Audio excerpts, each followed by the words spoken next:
Hello viewers, আসসালামু আলাইকুম।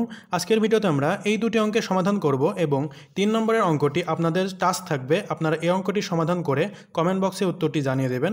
দেখব কতজন সঠিক উত্তর দিতে পারেন। তো চলুন প্রথমে আমরা 1 নম্বর অঙ্কের সমাধানটি দেখে নিই। দেখুন, অঙ্কে দেওয়া আছে একটি পরীক্ষায় পাস নম্বর 42%, আবিদ সে পরীক্ষায় 133 নম্বর পায় এবং 35 নম্বর কম পেয়ে ফেল করে। মোট কত নম্বরে পরীক্ষা হয়েছিল? তো প্রথমে এটা সমাধান করার জন্য আমরা পাস নম্বর বের করে নেব। তো আমরা লিখব পাস নম্বর সমান, দেখুন সে পরীক্ষায় পেয়েছিল 133 নম্বর, 133 নম্বর পেয়েছিল আর কম পেয়েছিল কত? 35 নম্বর। তাহলে 133 যোগ 35 যদি আমরা দিই তাহলে কিন্তু আমরা 5 নম্বর পেয়ে যাব, 168। এটা আমাদের 5 নম্বর। দেখুন 5 নম্বরের পার্সেন্টেজ দেওয়া আছে 42%। তাহলে আমরা কি লিখতে পারি? 42%-এ 5 নম্বর 168।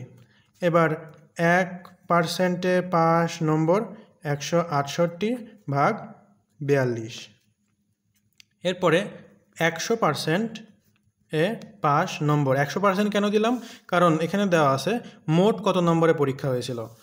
তাই 100%-এ 5 নম্বর 168 এর সাথে 100 গুণ হয়ে যাবে আর নিচে 42।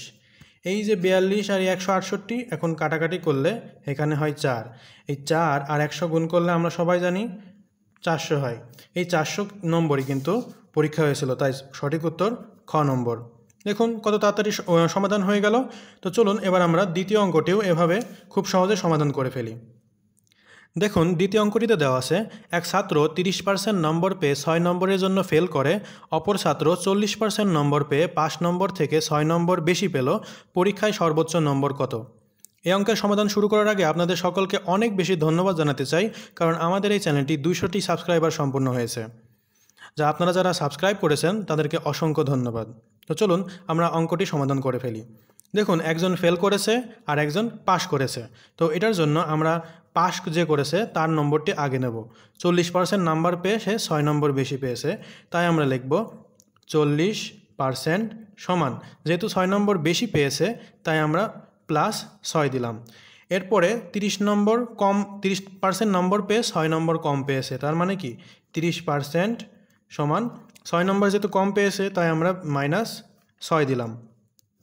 এবার এই বড়টা থেকে আমরা ছোটোটা বাদ দিয়ে দেব, তার মানে আমরা এখানে লিখতে পারি বিয়োগ আর এখানে যোগ। এখন 40% থেকে 10% যদি আমরা বাদ দিই তাহলে কত পার্সেন্ট থাকে? 10% থাকে। আর এই 6 আর 6 যোগ করলে 12 হয়। এবার 10% সমান যদি 12 হয় তাহলে 1% সমান কত? 12/10। আর 100% সমান কত? 100% কেন দিলাম?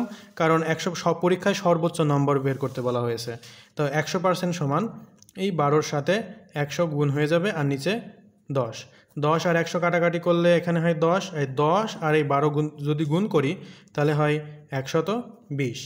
এই 120ই কিন্তু পরীক্ষায় সর্বোচ্চ নম্বর। তাহলে আমাদের সঠিক উত্তর খ নম্বর। তাহলে ঝটপট এই 3 নম্বর অঙ্কটি 10 সেকেন্ডের মধ্যে কিন্তু আপনারা সমাধান করে ফেলতে পারবেন। আমি একটু বলে দিই যে এই 81% থেকে 46% বাদ দিয়ে দিবেন এবং এই 55 আর 15 যোগ করে দিবেন। এরপরে ক্যালকুলেশন করলে আপনারা সঠিক উত্তরটি পেয়ে যাবেন। তো ঝটপট সঠিক উত্তরটি কমেন্ট বক্সে জানিয়ে দিন। আর এই ভিডিওটি ভালো লেগে থাকলে অবশ্যই একটি লাইক দিয়ে দেবেন এবং চ্যানেলটি সাবস্ক্রাইব করে দেবেন। দেখা হচ্ছে পরবর্তী কোনো একটি ভিডিওতে। ততক্ষণ ভালো থাকবেন, সুস্থ থাকবেন। ধন্যবাদ।